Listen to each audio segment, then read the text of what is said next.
Woman learns an unbelievable truth about her mysterious stalker when she posts about it on Reddit.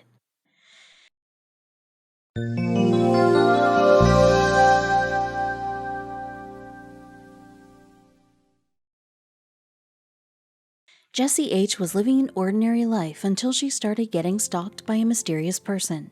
She knew she was getting followed as she sensed it every time the person was behind her. Would disappear in thin air, but could never catch the person as every time she would look back, the mysterious person would disappear in thin air. Initially, she thought of it as an illusion, but her doubts clarified when she began to receive surprising post-it notes describing things about her that only she knew. Scaringly, the writer would leave notes for her, not only in her home but office too. Who was doing all this? She received many post-it notes and got chased by that mysterious person every time she would go out. If you think this is interesting, then get ready for the surprise ending of this story. Jessie H was a very ordinary girl who was also reserved by nature. That does not mean she did not enjoy conversation with people. In fact, she had a very good relation with her colleagues and neighbors. However, her normal-looking life underwent an unexpected change when she sensed that someone was stalking her. Jessie H had just completed her office hours and was walking up to her car when she sensed something was severely amiss. It was all dark and the parking lot was all empty. There was no one in the lot except for Jessie, at least this is what Jessie thought. The woman saw someone standing behind her out of the corner of her eye, but when she looked behind there was no one. Well, that really scared her. The woman from Raleigh, NC, was experiencing this for the first time. Though she dismissed it as an illusion, the fear was still in her. The woman gripped her keys tightly to use them as a weapon in case anyone would try to attack her, and raced off towards her car. Jessie drove home. Her heart was still beating fast. She parked the car and rushed to the kitchen. She needed to cool down and get some herbal tea. As the woman lived alone in her house, she had to make the tea by herself. The kettle was boiling and the woman was still lost in her thoughts when she saw that shadowy figure again. Like the last time, this one too was right behind her. Was she being followed? She grabbed the heaviest thing she could find in her hand and turned around only to see there was no one behind her. She began shouting out, asking if there was an intruder in her house. She checked every single room, but there was no one inside. Perhaps she really needed a break. Jessie went back to the kitchen and finished off her tea. It was just the tip of the iceberg. If you think what happened to her that day was scary, then wait for the next morning that literally shook Jessie to the core. I found a yellow post-it note in a handwriting that wasn't mine on my desk, reminding me of some errands I had to do but told literally nobody about. She said further, while odd, I chalked it up to something I did in my sleep, thinking maybe in my half-awake state I scrawled it, so it didn't appear to be my handwriting. I threw it out and thought little of it, she wrote on a Reddit post. But why would she write such a sense-making post in her sleep? She thought of it as a mistake committed by her, and so she did not give it much thought. The woman had an entire day to plan, but she was soon going to learn that she had made a big mistake. The day went like a regular day until she headed back home. The woman was watching a show and got up to use the bathroom when it got for a commercial. However, when she returned to her living room and realized an unbelievable thing, she admitted in her post, when I looked back at my phone, 20 minutes had gone by. I was like, what is going on? She started to think. I then started missing huge chunks of time when I swear that only minutes passed by. What was going on? What was going on? Nothing seemed to be right in her life. Not only the external environment was tormenting her, but she also began to feel a sharp pain throughout her body. Maybe the stress had taken over her. However, she ate her dinner, cleaned the dishes, and retired to her bedroom. However, something caught her attention when she was about to sleep. Before going to sleep, Jessie thought of clicking a picture of the post-it. She had thrown the note into the trash. She wanted to take a picture of it so she does not forget what it looked like. It was getting really late as she had to wake up early in the morning to go to her office. The woman slept and woke up to another weird day. Now she had lost all the confidence and was just praying for nothing to go wrong. However, her instincts were suggesting otherwise. She locked her apartment and headed to the car when again that weird thing happened. She sensed it again. There was someone right behind her. Scaringly, the figure was following her. However, when she turned back to catch a clear look, it disappeared once again. Was someone playing mind games with her, or was she actually seeing things? Little did she know it was only going to get weirder with time.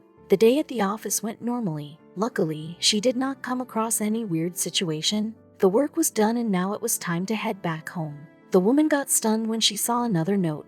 Jessie said. I found another post-it note on the back of my desk chair, in the same handwriting as the previous note, telling me to make sure I saved my documents. She was tired, frustrated, and now surprised too. Who had come to her house in her absence? Had someone broken in? She again looked around her house for any unlocked window or door, but there was none. There was no way one could get inside. Was she missing something? Oh yes, she was. And in order to catch that mysterious individual, she decided to install a webcam in her house. Jessie could not sleep that night.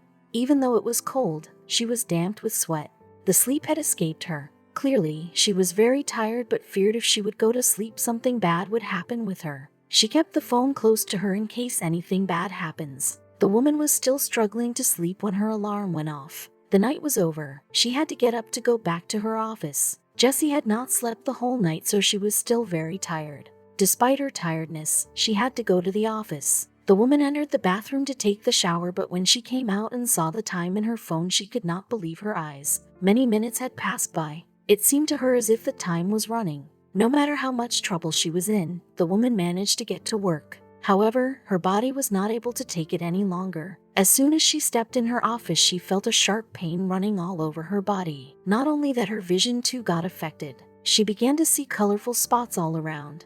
Jessie really needed a break, and so she asked her boss to give her a day off as she needed some time to figure out what was going in her life. She had no idea what was she going to do, but just wanted to run away from all this. The poor lady was unaware that she had caught up in a mess way bigger than she had thought. As the woman stepped out of her office, she felt a bit relieved. The cold breeze blowing outside brought some relief to her. However, the soothing smell got contaminated with a sharp smell when she covered her nose with her hand. The foul smell was so strong that she felt suffocated. The woman thought she would die of suffocation due to the smell, but contrary to her situation, the people in her surrounding looked perfectly fine. It seemed as if nobody could smell it. Was it only her? She again started to feel dizzy, and so she rushed to her car and drove it back home, only to get another stunning note. There was another post-it note lying on her desk. Like the previous ones, it too had a message for her. The note read, "Our landlord isn't letting me talk to you, but it's important we do."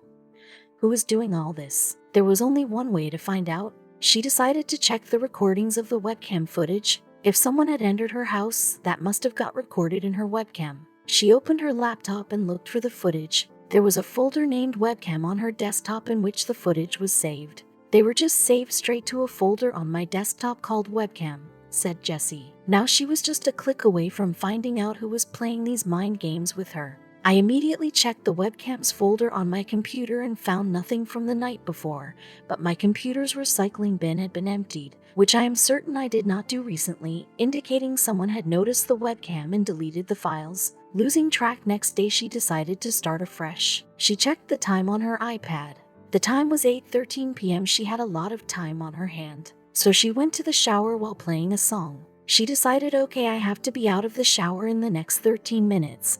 I listened to one song which was like 3.5 minutes. Then I went to change the song and it was 8:23 a.m. There was no way that 11 minutes went by when I only listened to a 3.5 minute song. She came out of the shower with even more stressed mind. Why was everything going wrong in her life? But that was not the only weird thing that happened with her. Today, on the 1st of May, I found another post-it note, this time on the outside of my door, with nothing written on it. And there also appeared to be post-its on many other doors in my apartment complex, all blank and varying colors. She had never felt so much helpless as she was feeling now. Tears rolled down her eyes. She called her mother Debbie, but she did not pick the call. She really needed to talk to someone. The woman was all alone and there was no one who could help her with it. So she got on her bed and tried to sleep. What worse, the woman became short of breath and her heart began to beat fast. Once again she started feeling anxious. There was no one to calm her down. She was missing her family badly. No matter how much she tried, she could not sleep. She needed to discuss what was happening with her to someone. So she took to the Reddit and poured out her emotions. Jessie began her post as "Some weird things have been happening to me recently. I don't know if I'm losing my mind or what, but for some time I've known that something is not right. It all started about a month ago when I started always seeing stuff out of the corner of my eye. I could never tell what it was, but it was always something. But by the time I turned my head to observe whatever it was, there would be nothing there. This would happen to me multiple times a day, but has recently kind of stopped and has been followed by even more weird stuff. I found a yellow post-it note in a handwriting that wasn't mine on my desk reminding me of some errands I had to do, but told literally nobody about. It seemed to be a good step as a few Redditors commented on her post with some hypotheses on what could be the case with her. Some of them really helped a great deal. However, there were some that scared her even more. However, there was one comment that really helped her. One of them said, "It's possible that your landlord is leaving notes inside your apartment, but they don't make any sense in the context you're describing them. It's likely that you are writing the notes yourself, but you are forgetting. Do you use post-it notes as reminders in any other parts of your life or job?" Some of these comments really frightened her, and so she decided to take the help of the police. But was that a right step? She too was skeptical about it. Do I have any legal recourse here? I have no proof except for the post-its, but those are written by my pen and on my post-it notes, so conceivably I could have faked them. Would contacting the police get me into any trouble if they can't determine an outside source for this? I just want to make sure I'm not wasting anyone's time. But the authorities too could not come to any conclusion in the absence of evidence. In fact, the authorities suggested Jessie consult a doctor. She actually took their advice seriously and met a doctor. Fortunately, this mystery got resolved. She told the doctor everything, and what she heard from the doctor was really an eye-opener. The doctor replied, "Yes, this might be a mental health issue.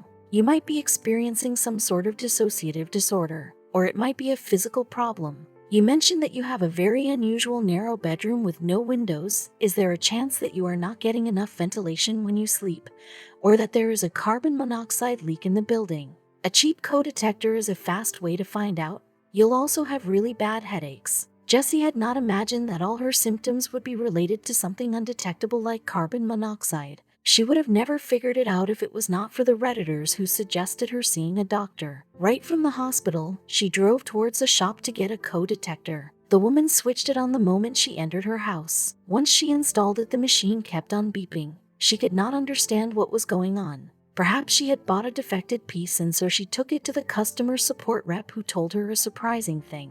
The machine beeps when it detects a high level of coal, like a fire alarm would indicate when it detects smoke. The woman took it back to her house and switched it on again. This time too it began to beep. She could not believe her eyes when she learned the level of ppm in the air. The woman replied to her Reddit thread, "Thanks to everyone who sent suggestions and advised how to proceed, especially to those who recommended a co-detector, because when I plugged one in the bedroom, it read at 100 ppm.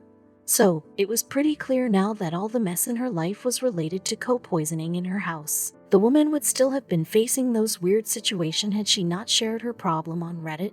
One of the Redditor who read Jessie's post was Deborah Blum, author of The Poisoner's Handbook and also the director of the Night Science Journalism program at MIT. She said, "You might get headaches, you might feel a little groggier than usual, and depending on the chronic exposure, you can even become mentally off, cognitively impaired in some ways." Jessie looped in the police as well. It was important, as anyone coming in contact with it could get their life in danger. The police found her a place to put up for a few days until the problem gets fixed in her house. Everything was clear now except for one thing. Who sent her post-it notes? Were that also a part of her hallucination? But she still had pictures of them. Yes, the notes were real. I did write them, and I forgot. As for there being notes on all the doors, I went so far as to put notes on my neighbor's door, but not much further than that. I was on a corner above the garage, so I only had one neighbor who had headaches and not much more," said Jessie. "Actually, as it turns out, I never plugged it in. I just put it on a shelf, downloaded a webcam app to my phone, and made a folder on my desktop called WEBCIM, then thought it was deleted when the folder was empty." So how is she doing now? Well, she is still recovering. Jessie shared her current state with her friends on her post. "It's been almost a year now. While 4 months ago, things were rough, I've definitely made a significant improvement, and currently, there's little reason to doubt a full recovery within a year. I'm much better in both mood and physical health. In this situation, those aren't exactly separate categories. I will say though, I use a Moleskine notebook daily planner thing now. I do keep busy, important for mental health. I'm kind of done with post-it notes for a while. Overall, I'm happy," Jessie concluded in her post. Isn't this terrifying? Humans often ignore that the source of their problems can be in them. But fortunately, with the right guidance, Jessie managed to track back her problem and fixed it. We hope she gets well soon.